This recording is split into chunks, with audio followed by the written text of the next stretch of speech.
This module is about something creative you can add to your trading to be even more profitable. Now that you learned about position sizing, we're going to talk about a way you can trade using multiple position sizes and manage your risk by what's called scaling in and out of your trades. So what exactly is scaling and why would you use it? Scaling in simplest terms is just adding or taking away units from your original open trade. Scaling helps to do three things. It helps you to adjust your risk during a trade, lock in profits, or maximize your potential profits. There are, of course, going to be benefits and drawbacks from adding units to or removing units from your trade.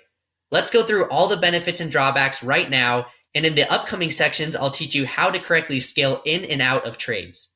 The biggest benefit to scaling in and out of trades is a psychological one because it takes away the need for you to be absolutely perfect with entering and exiting trades. Obviously, it is impossible to always get in and out of a trade at the exact best moment.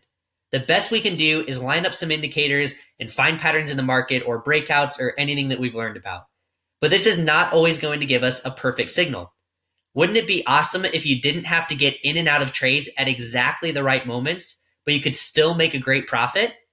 By entering your trade in bits and pieces when things line up for you to get into a trade, and by exiting your trade at different price levels to lock in profits as you go, you can make an amazing profit on your trades.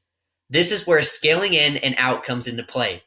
It can take a lot of weight off your shoulders and reduce your risk as well.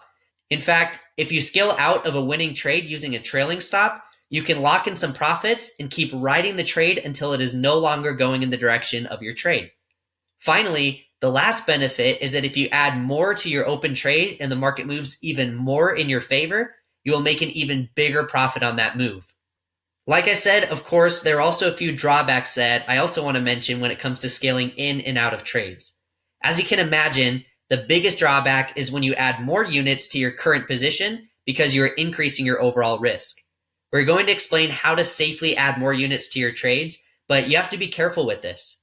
Another drawback is that when you remove units from your open trade, you are essentially losing out on profits if the market keeps moving in your favor.